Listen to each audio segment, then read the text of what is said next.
아이들이 고등학교 때 배우는 내용이 바뀌면 입시 제도도 바뀌지 않나요? 그쵸? 자, 그래서 이게 지금 그러니까 2022년 삼수생이 치른 입시와 현재 고3 아이들이 치르고 있는 입시와 현재 고2, 고1이 치를 입시와 고교학점제 시스템 적용이 되는 중3, 중2가 치를 입시와 현재 2022 개정교육과정을 적용받는 중1이 치를 입시가 다 다른 거예요. 그러니까 부모님이 헷갈릴 수밖에 없죠. 그래서 지금 부모님들은 우리 아이에게 적용되는 교육 정책이 뭔지를 유심히 들으셔야 돼요.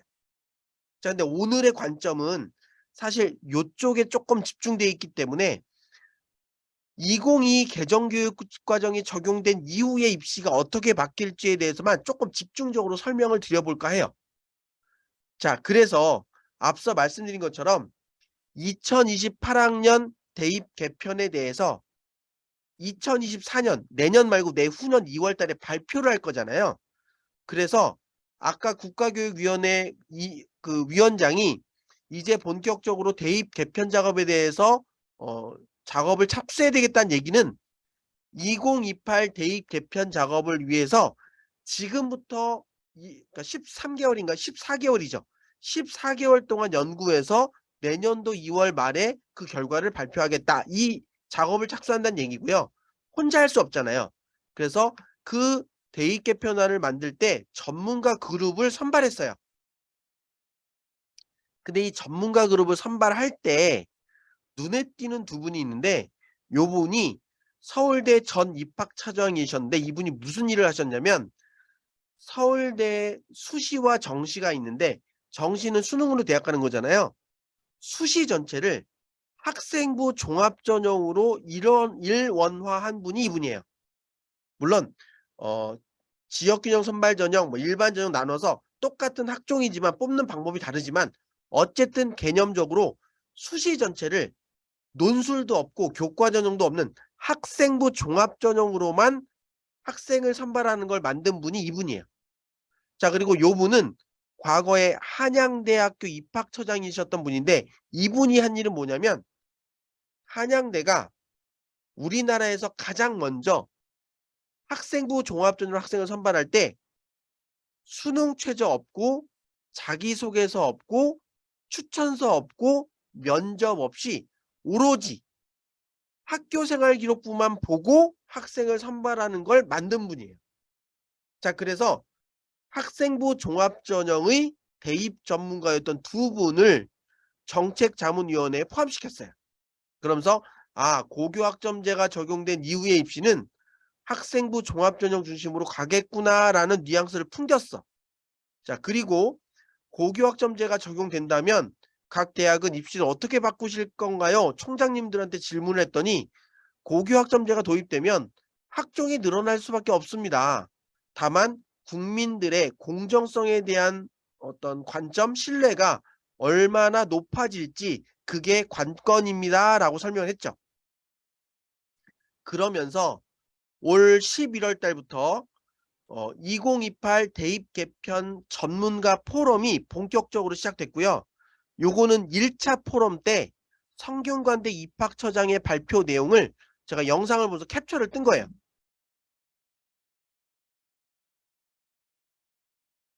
자, 그래서 성균관대 입학처장이 이 대입 개편 전문가분들을 모셔놓고 어떤 얘기를 했냐면 자, 일단 과거의 입시 제도의 변화를 가만히 보면 지금 학교생활기록부에 기재되거나 대입에 반영하는 내용을 학교 안에서 한 것만 반영할 수 있도록 바꿔 놨는데 대학 입장에서 보면 이런 내용이 오히려 학생을 평가하는 데 어려움이 많다. 예를 들어 대외 봉사활동 대입 반영 금지, 독서 기록 대입 반영 금지, 학생들의 교내 수상 실적 대입 반영 금지했더니 어떻게 그럼 아이들의 우수성을 평가하라는 거냐. 이거 원상태로 되돌려 놔야 될 필요가 있다. 이런 내용을 얘기하고 있고요.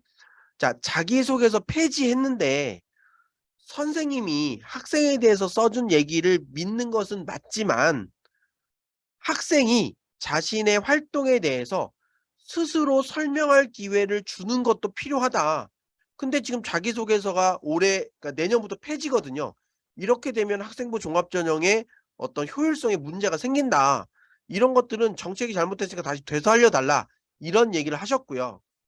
자, 그리고 자꾸 정부에서 고등학교 선생님들이 학생부 기재를 뭐 편법을 저지른다 이런 얘기 많이 하는데, 입학처장의 관점에서 봤을 때 고등학교의 학생부 기재 역량은 생각보다 많이 고도화되고, 그러니까 잘 쓰고 있는 상황이었다.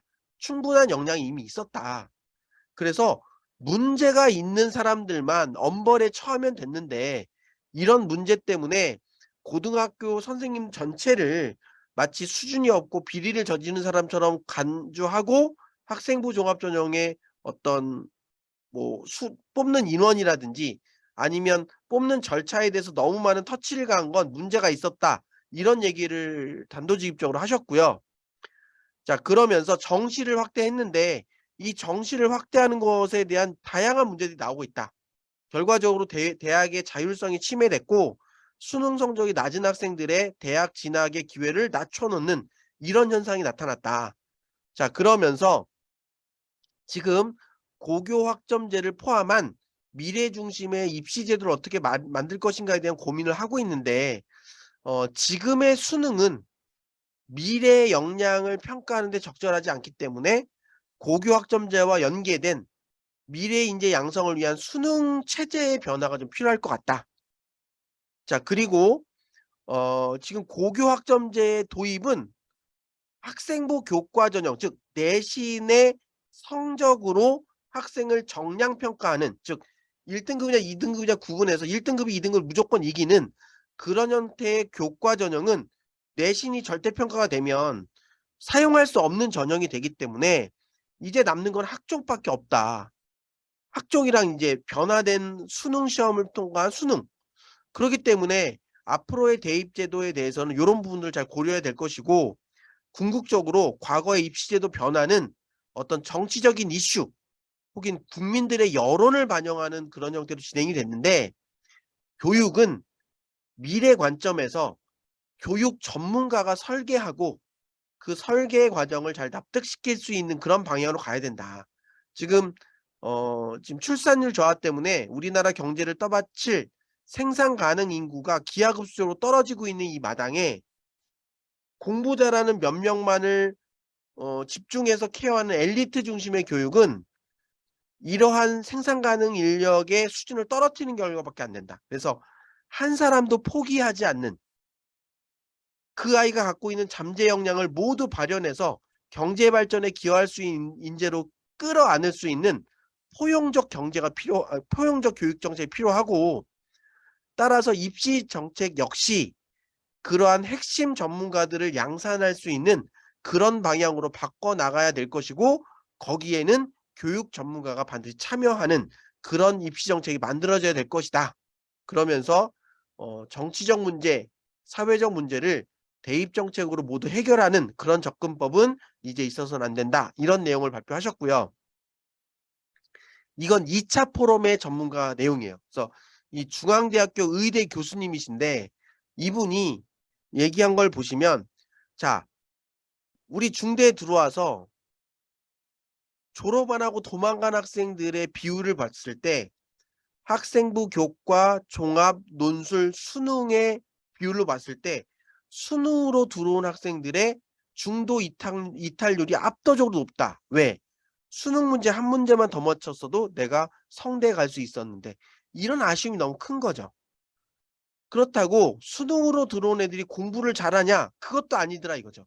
그래서 많은 분들이 수능으로 대학에 들어온 애들이 대학에 들어와서 학점이 가장 높을 거라고 생각하지만, 대학의 학점을 비교할 때 학생부 교과 종합으로 들어온 학생들의 학점이 가장 좋고, 오히려 논술 전형, 수능 위주의 전형이 학생들의 학점이 오히려 낮다.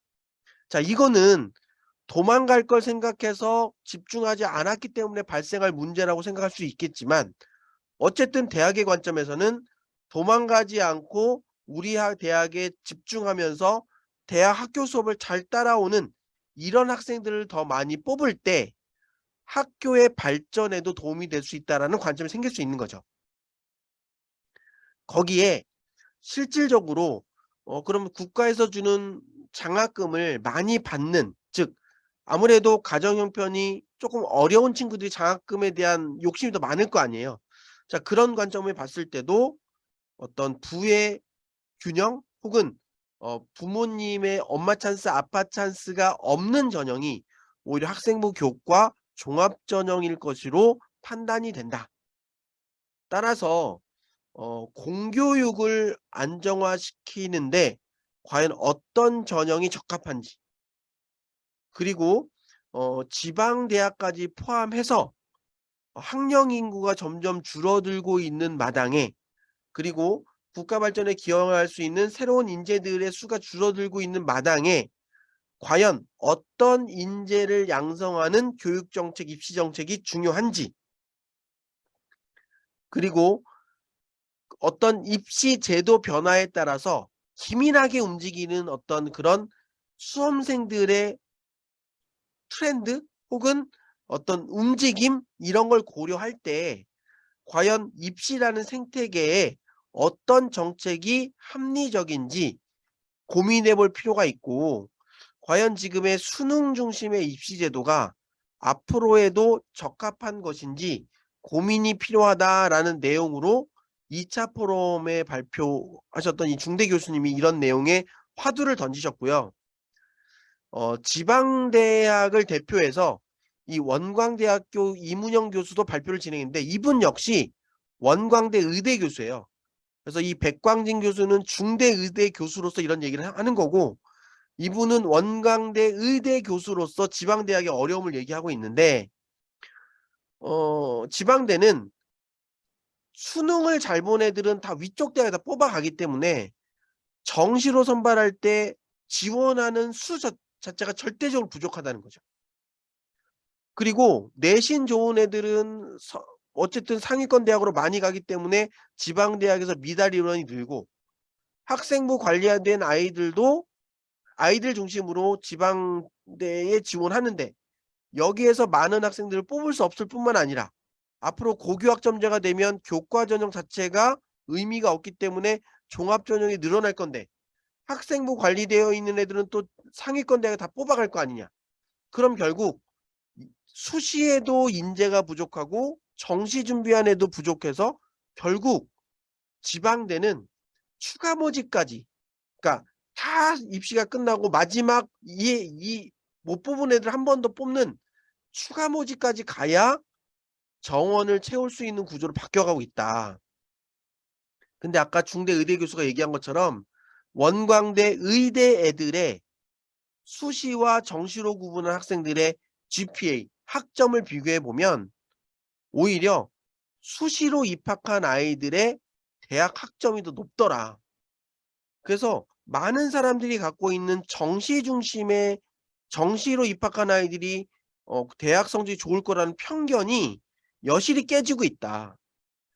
자, 거기에 지금 원광대 의대 관점에서 보면 이탈 인원, 도망가는 아이들이 과거에는 정시로 들어온 애들이 압도적으로 도망을 많이 갔대요. 근데 정시가 늘어날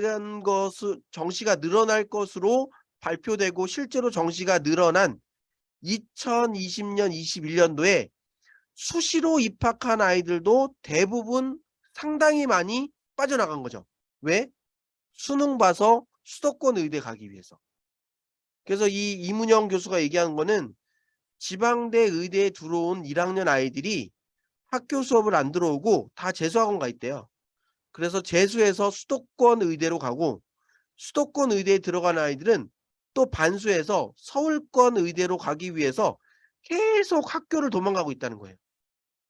자, 과연 이게 정시를 늘린 그 의미냐, 이런 걸 반문하고 있어요. 특히 지방 의대 같은 경우에는 수도권 학생들이 거의 지방 의대로 많이 오기 때문에 이 아이들의 습성상 기본적으로 다음 기회를 노려서 집에서 가까운 의대로 도망가고 싶은 생각이 많을 수밖에 없다.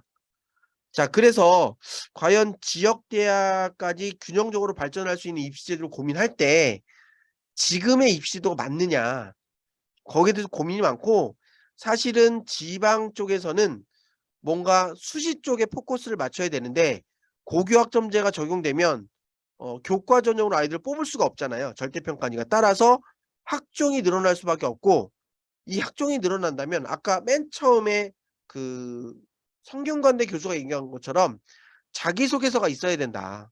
그래야 아이들의 생각을 쪼끔 더 깊이 들여다볼 수 있는 기회가 생긴다. 그리고 뭐 대학 지방 대학을 졸업한 학생들이 지역에 있는 기업과 연결돼서 뭐 취업을 활성화하고 특성화 대학을 만들고 하는 거는 사실은 뭐 이거는 뭐 자기 교수의 관점으로 얘기할 수 있는 분은 이런 노력을 하겠지만 입시 제도의 변화가 필요하다. 이런 얘기를 계속 얘기하고 있어요.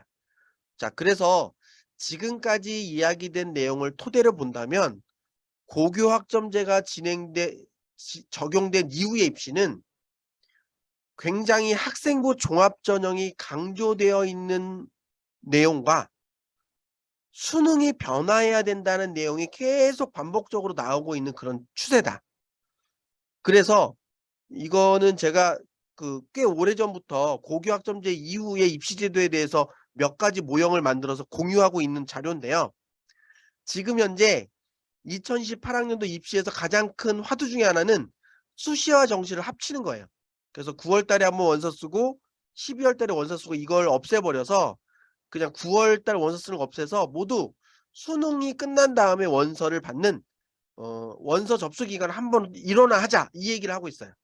자, 거기에 지금 수능을 변화시키자는 얘기 중에 가장 진보적인 얘기를 말씀드리면 모든 아이들이 고등학교 1학년 때 듣는 공통 과목은 어 객관식 수능으로 고등학교 졸업한 아이들이 필수로 보는 수능으로 치르자 이렇게 얘기하고 있어요. 그래서 그걸 졸업 시험에 준하는 자격고사 형태의 수능으로 보고 아이들이 자기가 자신 있는 과목을 선택해서 그 과목을 비판적 사고력, 창의적 사고력 혹은 논리적 사고력을 평가할 수 있는 논술 형태의 수능을 한 번 더 보자. 그래서 이 논술 형태의 수능은 보는 애도 있고 보지 않는 애도 있고 이건 선택형 수능으로 가자. 그래서 수능을 이원화. 그래서 필수 과목은 모든 아이들이 치르는 객관식 수능, 논술형 수능은 자기가 자신 있는 과목을 선택해서 보는 수능. 그래서 어떤 수능을 반영할지는 대학이 자유롭게 판단하도록 하자. 이렇게 얘기하고 있어요. 자, 그러다 보니까 아까 지방대에는 뭔가 뭐 수능을 준비해서 대학 가려는 생각도 없고 그냥 등록금 내주는 애들만 있었으면 좋겠다 싶은 대학도 있잖아요. 자, 그런 데서는 수능 반영 안 하겠죠. 면접 반영 안 하겠죠. "야 절대평가 내신만 내 내가 다 뽑아 줄게." 이런 대학이 있을 거 아니에요. 그런데 야 그래도 내가 아무리 지방대지만 난 어느 정도 수준이 되는 애를 뽑고 싶어 하는 데는 "야 내신 성적을 일단 내봐. 그 대신에 네가 말귀를 알아듣는지 면접은 볼게." 혹은 "네가 기초 과목에 대한 성적이 어느 정도 되는지 그 자격고사의 수능 원은 평가할게." 뭐 이런 데들이 있을 거란 말이에요. 자, 근데 쪼끔 더 수도권으로 들어오면 들어올수록 "야 그래도 절대평가된 내신만을 뽑는 건 아니야. 너의 학생부를 종합적으로 판단해 볼게. 그리고 면접으로 확인할게." 또는 "야 자격고사 수능은 확인할게." 뭐 이런 대학이 많이 있겠죠, 수도권에는. 근데 상위권 대학으로 가면 갈수록 "뭔 소리야. 내신도 볼 거고 학생부도 볼 거고 자격고사 수능도 볼 거고 논술형 수능도 볼 거야. 선택 과목에 따라서 지원할 수 있는 전공이 달라. 그래서 경영학과 올 때는 무슨 과목 선택해야 되고 공대 올 때는 물화생 중에 어떤 과목 선택해야 되고 그 논술형 수능까지 다 반영해서 종합적으로 뽑을게."라는 대학이 있겠죠. 자, 거기에 우리나라에서 누구나 원하는 거 패자부활전. 아니 고등학교에서 뒤처졌던 애가 정신 차려서 열심히 공부하면 좋은 대학 갈 수 있어야죠. 자, 그 패자부활전 중심의 수능1, 수능2 두 개만 보는 전형이 있겠죠.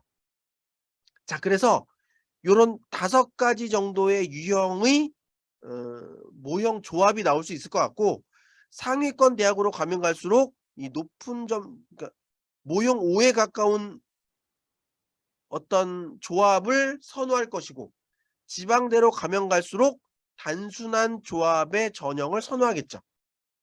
자, 근데 우리의 관점은 다 수도권 이내 인서울 쪽으로 집중되지 않아요?